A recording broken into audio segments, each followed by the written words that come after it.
ये अगला क्वेश्चन आ गया हमारा क्वेश्चन नंबर 57। और ये क्या दे रखा है मैं पढ़ता हूँ और बताता हूँ, करके दिखाता हूँ। Which of the following is a polynomial, इनमें से कौन सा पॉलिनोमियल है ये बताना है। इनमें से कौन सा पॉलिनोमियल है, पॉलिनोमियल है या पॉलिनोमियल नहीं है, इसको कैसे बताते हैं कि ये पॉलिनोमियल नहीं है। तो पॉलिनोमियल नहीं होने का कुछ पहचान है, उसे पहले देखते हैं, समझते हैं, फिर चेक करते हैं। इसका हम लोग सॉल्यूशन कर रहे हैं। बोला कि जब भी कभी कोई अलजेब्रिक पॉलिनोमियल दे रखा है या अलजेब्रिक एक्सप्रेशन दे रखा है, तो algebraic expression x y z या ए बी सी कोई ना कोई इंग्लिश अल्फ़ाबेट यूज़ करते हैं। उस पर अलग अलग पावर होता है, किसी पे 1 का 2 का 3 का 4 का कई सारे पावर्स होते हैं। तो बताया क्या कि जिस अलजेब्रिक एक्सप्रेशन पे या वेरिएबल पे पावर नेगेटिव हो, नेगेटिव पावर होगा, वो पॉलिनोमियल नहीं होगा, नॉट अ पॉलिनोमियल। कौन कौन सा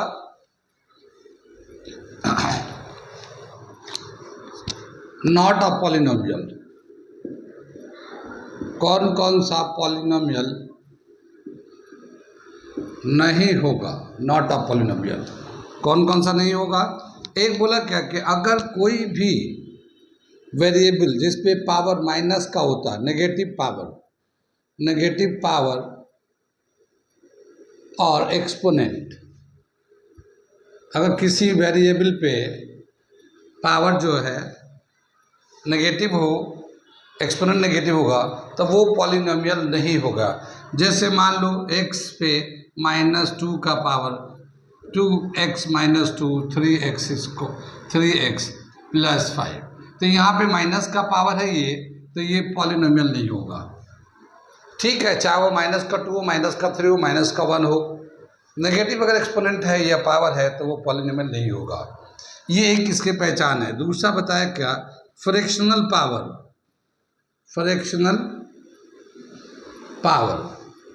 या एक्सपोनेंट, पावर या एक्सपोनेंट, अगर किसी वेरिएबल पे पावर जो है फ्रैक्शन में है तो वो पॉलिनोमियल नहीं है। जैसे मान लो ये 3x⁵2, तो ये 5/2 जो पावर है, या फिर आगे ले लेते हैं 3x + 1, या फिर इसमें और ले लो कोई भी पावर 1/2 3/2, फ्रैक्शन में हो या 4/3 फ्रैक्शन में होगा। ये जो पावर जो है ना फ्रैक्शन में है, तो ये भी पॉलिनोमियल नहीं है। ये कितनी बात सुन रहे, तो फ्रैक्शन में पॉलिनोमियल होगा, एक्सपोनेंट होगा, वो भी पॉलिनोमियल जो है ना नहीं होता। ठीक है, जिस पॉलिनोमियल के पावर फ्रैक्शन होते वो भी पॉलिनोमियल नहीं होता। तीसरा दे रखा है रूट में, ठीक है, वेरिएबल इज इन रूट्स, ठीक है ना, स्क्वायर रूट, ठीक है ना, नोटेशन स्क्वायर रूट है, क्यूब रूट है, कुछ भी ले सकते हैं। अगर कोई वेरिएबल जो है रूट में है, जैसे कि मान लो ये x है, इस पे रूट लगा हुआ है, ठीक है, 5x² और बाकी कुछ भी है, लेकिन ये वेरिएबल है ना, ये इस पे रूट लगा हुआ है, तो ये भी पॉलिनोमियल नहीं है। तो क्या बताया कि वो पॉलिनोमियल जिसके पावर नेगेटिव होते हैं वो पॉलिनोमियल नहीं होता, जिसके पावर जो है ना फ्रैक्शन में होती हैं वो भी पॉलिनोमियल नहीं होता, जिसके वेरिएबल रूट्स के या स्क्वायर रूट के या क्यूब रूट्स के अंडर में आते हैं वो भी पॉलिनोमियल नहीं होता। ठीक है, अब उसके रेफरेंस में इसे चेक करते हैं और बताते हैं कि इनमें से कौन सा पॉलिनोमियल है, तो देखते हैं यहाँ पे पहले वाले में क्या है। ए में देखिए x पे 2 का पावर, x पे माइनस का, तो ये नेगेटिव पावर है, तो ये पॉलिनोमियल नहीं है। यहाँ पे बी में देखते हैं √3x + 9, तो ये x है, वेरिएबल है, ये रूट में है, यहाँ पे रूट में अगर होता है तो नहीं होता, तो ये भी नहीं है पॉलिनोमियल, क्योंकि वेरिएबल जो है ना रूट के अंदर में है। ऐसे x² + 2x - √x, ये वेरिएबल है, रूट के अंदर है, तो ये भी पॉलिनोमियल नहीं है। ठीक है, यहाँ पे √3 है, तो ये नंबर है, ये वेरिएबल नहीं है, ये नंबर है। फिर plus 2x minus x square, तो इसमें माइनस भी नहीं है, फ्रैक्शन में भी नहीं है, ये रूट जो लगा हुआ ये नंबर पे है तो कोई से इशू नहीं है, ठीक है। वेरिएबल पे पावर जो है ना रूट में नहीं होना चाहिए, अगर नंबर पे रूट में है तो कोई बात नहीं। इसका मतलब ये है कि ये ही एक पॉलिनोमियल है, तो इसका आंसर हो जाएगा D. Which of the following is a polynomial? D polynomial होगा, बाकी ये सब नहीं है। समझ में आ गई बात? क्या कौन कौन सी बात क्या क्या याद रखना पॉलिनोमियल ना होने और होने के लिए? पॉलिनोमियल जिसके वेरिएबल नेगेटिव में होते हैं, पावर जो है नेगेटिव में आते हैं, वो पॉलिनोमियल नहीं होता। फ्रैक्शन में पावर होता है, पॉलिनोमियल नहीं होता। रूट में या क्यूब रूट में होता, वो भी पॉलिनोमियल नहीं होता, ठीक है। इतनी बात समझ में। अब चलते हैं, अगला क्वेश्चन करते हैं, क्वेश्चन नंबर 58। ये है 58, ये 58 नंबर क्वेश्चन आ गया। क्या दे रखा है ये? The polynomial f(x) is equal to x raised to 4 minus x cube minus 11x square minus x plus a is divisible by x plus 3, then a is equal to। ये polynomial जो है ना x plus 3 से divide हो जाता है, तो यहाँ पे a है, तो a का कितना वैल्यू होना चाहिए? चॉइस दे रखा है, ये इनमें से कौन सा आंसर होगा ये बताना है। ये जो है ना, ये x plus 3 जो है इसको डिवाइड कर देता है। जब इसे डिवाइड कर देगा तो रिमाइंडर कितना होगा? 0। ये 9th क्लास का क्या है, रिमाइंडर थ्योरम, फैक्टर थ्योरम से एक चैप्टर है ना पॉलिनोमियल में ही, रिमाइंडर थ्योरम, फैक्टर थ्योरम। तो ये इसका फैक्टर है, तभी तो ये डिवाइड कर देता है। इज डिविजिबल बाय दिस, क्या मतलब हुआ? ये पॉलिनोमियल इससे डिवाइड हो जाता है। जब ये डिवाइड हो जाएगा, इससे इसको डिवाइड करेंगे तो इसका रिमाइंडर आता है 0, ठीक। तो देखते हैं, उसी के सोल्यूशन देते हैं, कैसे करेंगे इसको, कर रहे हैं हम लोग सोल्यूशन, ठीक है। f(x) is divisible by x plus 3, then its remainder is, then its remainder is equal to 0, ठीक है ना। And x plus 3 is equal to also x plus 3 is equal to 0, so x is equal to -3। क्या समझ में है कि x का value इस पॉलिनोमियल में -3 यूज करते हैं और फिर a का वैल्यू निकालते हैं। ये तरीका है हमारा कि अगर ये इससे डिवाइड हो जाता है तो डिवाइड हो जाता है, इसका मतलब ये है कि ये इसका फैक्टर है, रिमाइंडर 0 आता है। और ये x plus 3 जो है ये 0 के बराबर लेते हैं, x का वैल्यू -3 आता है। और ये x का वैल्यू इसमें वेरिएबल में x की जगह पे हर जगह डाल देंगे, जहाँ जहाँ x है वहाँ वैल्यू डालेंगे और उसको डालने के बाद 0 के बराबर कर देंगे, क्योंकि ये इसका फैक्टर है तो रिमाइंडर 0 है, तो रिमाइंडर जो ना उसका 0 आएगा, तो 0 के इक्वेट कर देंगे और फिर a का वैल्यू निकाल लेंगे। इतनी बात समझ में आई? अब हम लोग यहाँ पे लेते हैं ये f(x) का, f(x) जो है x क्यूब, x पे 4 पावर है, -x³ है, ठीक है ना, x क्यूब है, -11x² है, -x plus a है, ठीक है। अब हम लोग यहाँ पे लेते हैं ये f जो है ना, x की जगह पे -3 डाल दिया, x की जगह पे -3 डाल दिया ये वाला, तो ये कितना आ जाएगा? -3 पे 4 पावर, फिर ये -3 पे क्यूब कर दिया, फिर ये माइनस है -11x, x की जगह पे -3 डाला, फिर इसका स्क्वायर कर दिया और फिर यहाँ पे -3 plus a is equal to 0 कर दिया, ठीक है ना।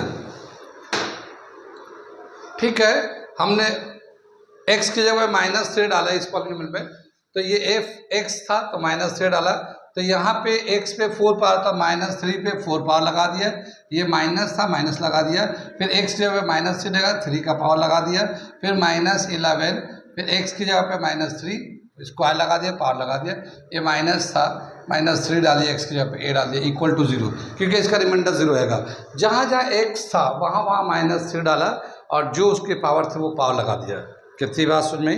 आगे चले, अगर हम लोग इसको, ये हमारे 0 के बराबर हो जाएगा, ये 0 के बराबर हमने 0 इधर कर लिया, ठीक है। ये -3 का 4 पावर लेंगे तो ये 81 प्लस में हो जाएगा ये। फिर ये देखिए -3 का क्यूब लेंगे, ठीक है, तो 27 आएगा माइनस में। फिर ये माइनस बाहर भी माइनस, +27 आ जाएगा ये। कितनी बार से? +27। फिर ये -3 का स्क्वायर करेंगे तो 9 हो जाएगा, 9 को 11 से मल्टीप्लाई करेंगे तो 99 हो जाएगा ये, 99 हो गया ये, ठीक है। ये -3 +3 हो जाएगा ये प्लस a और ये 0 के बराबर हो गया हमारा। कितनी बात समझ में? अब प्लस में कौन कौन सा? 81, 27 और 3, ये तीनों ही प्लस में है। इनको प्लस कर देते हैं तो कितना हो जाएगा? ये आ जाएगा हमारा 111। इसको अगर प्लस कर देते हैं तो 27 + 3 30, और 80 में 30 प्लस करेंगे तो 110, ये 81 था, 111 माइनस 99 प्लस a, ठीक है। ये 99 है, ये 111 है, तो बचेगा कितना? 12 बचेगा, 12 प्लस a, ये हमारा आ जाएगा। और a इज इक्वल टू -12, ये हमारा वैल्यू आ जाएगा। a इज इक्वल टू -12, यहाँ पे a का वैल्यू -12। अब इसके हिसाब से देखते हैं कौन सा आंसर दे रखा है इसमें। ये है -8 -12, तो इसके हिसाब से बी आंसर है ये। कितनी बात समझ में? ये भी एक बहुत ही अच्छा क्वेश्चन है और कॉमन क्वेश्चन है, अक्सर इस तरह के आते रहते हैं। जो अननोन टर्म होता है उसको निकालना होता है। इसमें क्या करना है? सिर्फ ये देखना कि ये गिवन पॉलिनोमियल है और ये इसका फैक्टर है। अगर इससे डिवाइड कर तो रिमाइंडर 0 आएगा, तो x का वैल्यू निकाल लेते हैं, जैसे इसको इक्वल टू 0 करके x का वैल्यू निकालते हैं और फिर इसमें x के वैल्यू डाल देते हैं और इसको 0 के बराबर कर देते हैं, क्योंकि जब x का वैल्यू डालेंगे तो कम्प्लीटली 0 हो जाएगा, रिमाइंडर 0 बचेगा, क्योंकि वो फैक्टर है ना। तो फैक्टर थ्योरम के अकॉर्डिंग वो रिमाइंडर 0 आ जाएगा और 0 का इक्वेट करके ऐसे सिंप्लीफाई कर देंगे। कितनी बात में? कोई स्टेप जो क्लियर नहीं है, ये आ गया हमारा क्वेश्चन नंबर 58। अगला क्वेश्चन करने जा रहे हैं हम लोग, ओके। ये आ गया 59 नंबर क्वेश्चन। क्या दे रखा है? If the roots of the equation a minus b x square plus b minus c x plus c minus a is equal to 0 are equal, then find the value of b plus c. इनमें से कौन सा का? 2a 4b 6a 3a, इस तरह से दे रखा है ये, ठीक है ना। करते हैं इसको। जब भी कभी कोई क्वाड्रेटिक इक्वेशन दिया होता है, ये क्वाड्रेटिक इक्वेशन है, सॉल्यूशन कर रहा हूँ मैं। क्वाड्रेटिक इक्वेशन में जैसे हम जनरल इक्वेशन,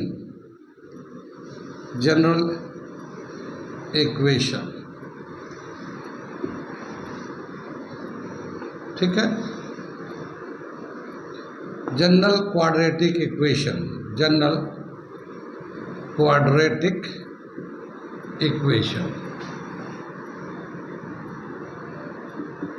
क्या दे रखा है? ये ax square plus bx plus c is equal to 0। इसको हम लोग बदल देते हैं, क्योंकि इसमें भी क्वेश्चन में भी a b c दे रखा है, तो हम इसको इस तरह से हटा लेते हैं। इसे ax स्क्वायर कैपिटल bx और कैपिटल c ले लेते हैं, ठीक है ना। ये हमारा जनरल होता है। और इसका जो अगर दोनों रूट सेम होते हैं, ये दोनों रूट सेम है, both the roots are equal, तो इसके जो दो रूट जितने का पावर उतना होता है x पे, उतने ही आंसर होते हैं। और जो आंसर आता है उसी आंसर को हम लोग जीरोज ऑफ द पॉलिनोमियल भी बोलते हैं या फिर रूट्स ऑफ द इक्वेशन भी बोलते हैं। तो जीरोज ऑफ द पॉलिनोमियल यानी उस वैल्यू को जब डालेंगे पॉलिनोमियल में या इक्वेशन में तो होल टर्म 0 आ जाएगा, या उसको रूट ऑफ द इक्वेशन भी कहते हैं। अब इस पर 2 का पावर है क्वाड्रेटिक इक्वेशन में, तो 2 जीरोज ऑफ द पॉलिनोमियल होंगे, यानी 2 आंसर होंगे, और एक को हम लोग अल्फा दिखाते हैं, दूसरे को बीटा दिखाते हैं। तो इसके हिसाब से क्या बोला कि रूट्स आर इक्वल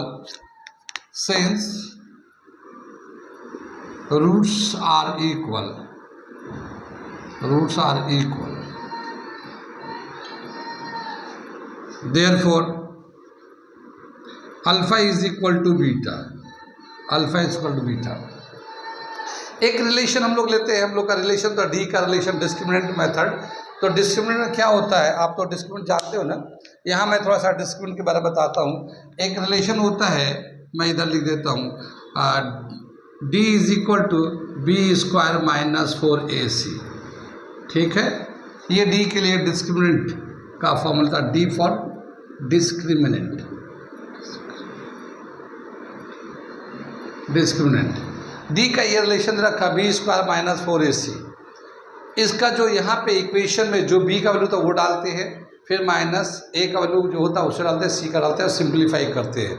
अगर डी का वैल्यू पहला दे रखा, if D is greater than 0, ये मैं थोड़े से पॉइंट्स को रिवीजन करा रहा हूँ, आपको काम आएगा आगे क्वेश्चन करने के लिए। If D is greater than 0, it has two distinct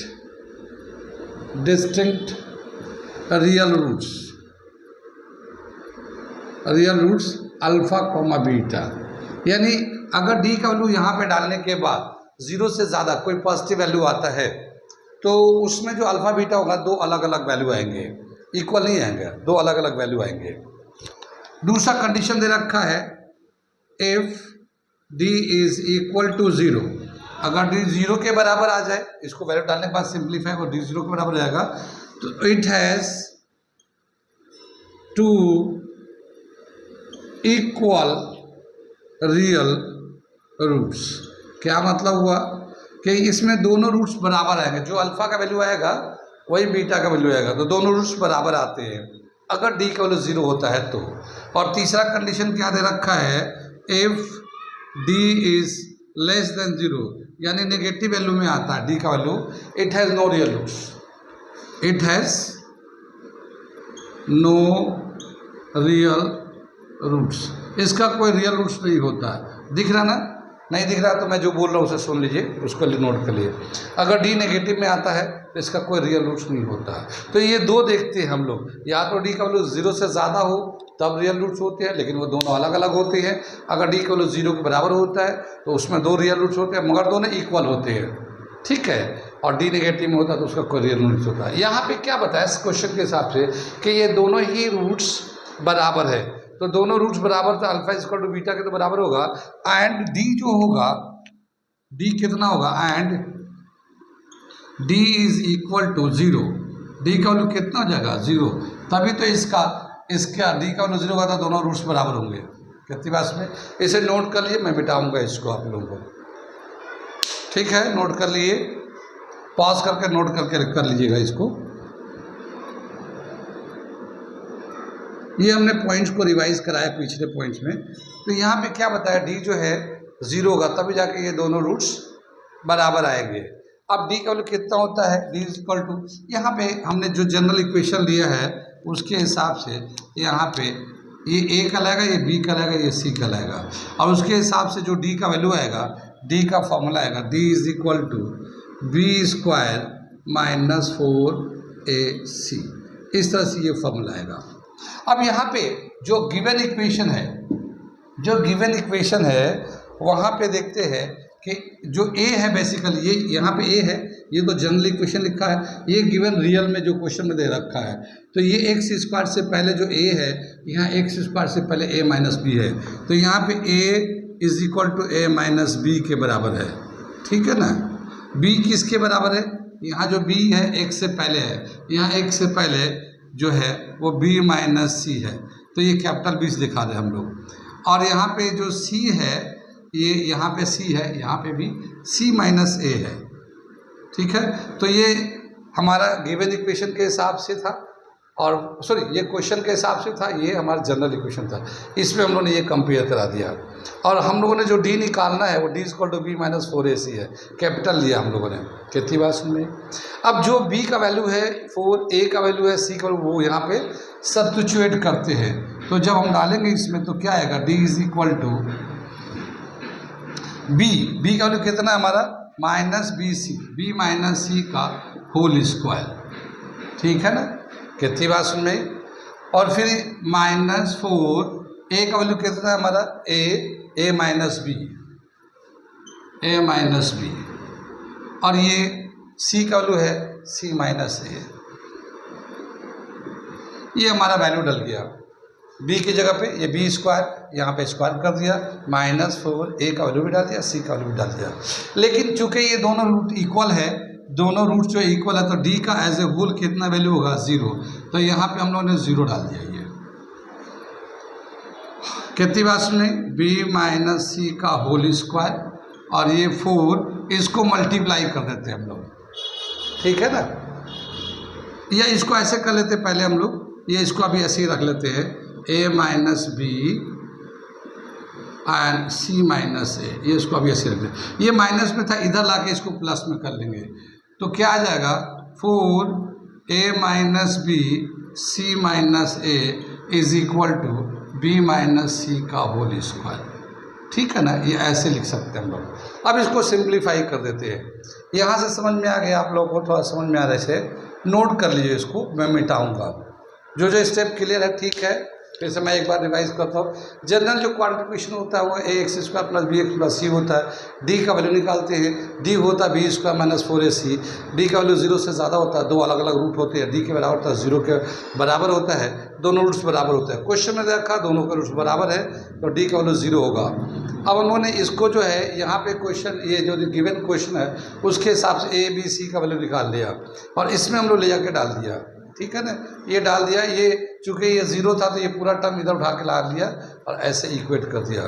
इसे मिटा देते हैं हम लोग और फिर से कंटिन्यू करते हैं इसको, आगे का स्टेप कर रहे हैं हम लोग।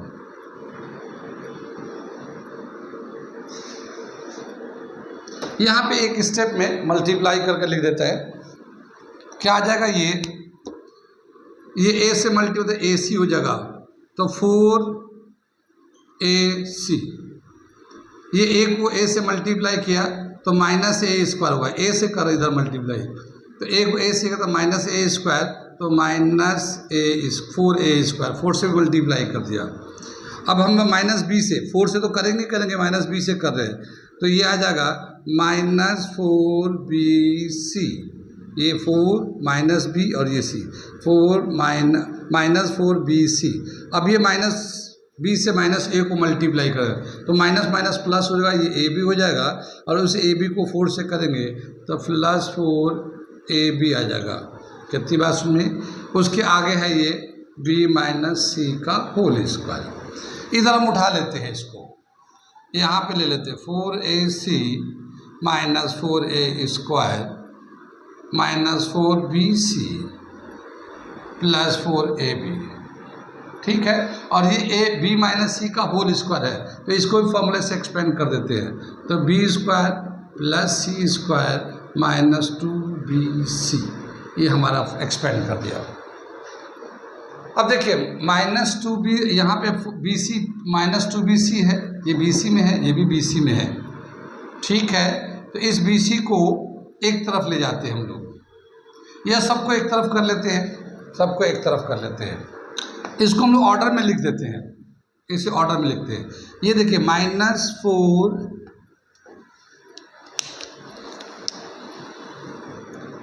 -4a स्क्वायर, ये तो यही था, उधर से ला रहे हैं, तो -b स्क्वायर माइनस सी स्क्वायर, ये हमने उधर से लाया तो ये भी माइनस हो गया, ठीक है।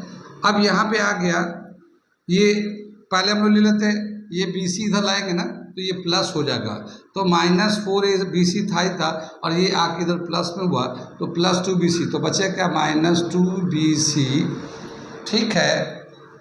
फिर हमें 4ab ये वाला है, और ये प्लस 4bac है, ac है, इज इक्वल टू 0। हमने सबको इधर कर लिया है, सब टर्म को इधर कर लिया, इधर से मैं मिटा दूँ, ये समझ में आ गया, ये इसे मैं मिटा दे रहा हूँ यहाँ से।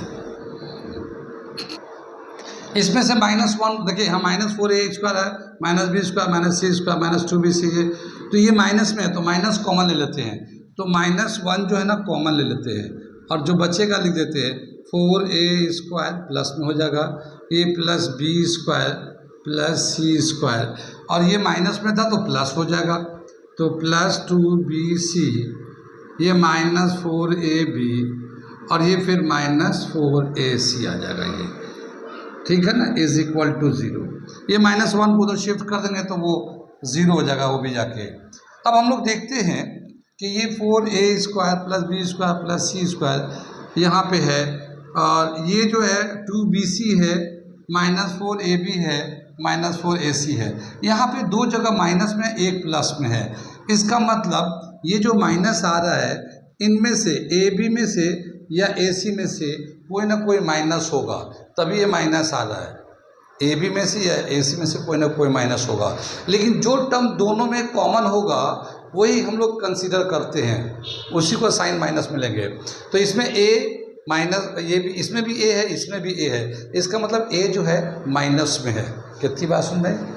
A जो है माइनस में है, तो हम लोग क्या लिखेंगे, ये तो इधर जाके 0 हो गया, 1 खत्म हो गया, -2A का होल स्क्वायर लिखेंगे तब भी ये 4A² आ जाएगा। थोड़ा अरेंज करके लिख रहे हैं, ये B² + C², और हम लोग इस वाले टर्म को थोड़ा आगे पीछे करते हैं तो -4AB आ जाएगा यहाँ पे, और ये +2BC आ गया यहाँ पे, इसको आगे पीछे कर लिया, और ये -4AC आ गया इज इक्वल टू 0। ये समझ में आया कैसे हो गया?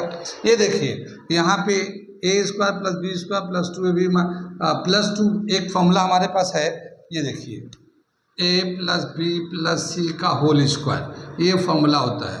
तो इसको जब एक्सपेंड करते हैं तो क्या आता है, मैं यहाँ लिख देता हूँ, A² + B² + C² + 2AB, 2AB पहले AB आएगा, फिर +2BC आएगा, BC, फिर +2CA, साइक्लिक ऑर्डर में होता है CA, ऐसे आ जाता है ये। अब इसमें तो सभी जगह, यहाँ सभी जगह प्लस था तो सभी जगह प्लस आया हुआ है, लेकिन अगर यहाँ पे कहीं कहीं माइनस है तो देखते हैं हम लोग कि जो टर्म दोनों जगह आ रहा है वो टर्म माइनस में होगा। अब यहाँ पे देख रहे हैं कि ये 4AB माइनस में आ रहा है, 4AC माइनस में आ रहा है, तो A दोनों में है तो A माइनस में होगा, इसलिए हम लोगों ने इसको अरेंज कर लिया, -2A का होल स्क्वायर कर दिया, +B² + C², ये अरेंज करके रखा है। और यहाँ पे क्या आएगा, 2AB, यहाँ पे 2AB आएगा ना, ये 2A की जगह पे कितना आ जाएगा, -2A, और B की जगह पे कितना आ जाएगा, B। अब इसको जब सिंप्लीफाई करो तो 2 × 2 = 4, प्लस माइनस माइनस AB आ जाएगा, 4AB में आ जाएगा, और B और C लेंगे तो 2BC बिल्कुल सेम आएगा, और फिर C और A लेंगे, C और A, तो ये आएगा 2CA, A की जगह पे -2 होगा तो ये फिर माइनस हो गया, जैसे हम लोग 2CA, A की जगह पे -2A आएगा, तो प्लस माइनस माइनस हो जाएगा, 2 × 2 = 4 हो जाएगा, CA हो जाएगा, AC नहीं CA लिख देते हैं, ये CA। कितनी बात सुनिए, तो ये ठीक अरेंजमेंट हो गया ये, तो हम लोगों ने अरेंज करके इस तरह से लिख दिया। ये अलजेब्रा में आता है ये, ठीक है ना, अलजेब्रा में है ये, 9th क्लास में इस तरह के फॉर्मूले हैं बहुत सारे, ठीक है। इसे मिटा दूँ, समझ में आ रहा है इसे, तो इसे मैं मिटा दिया।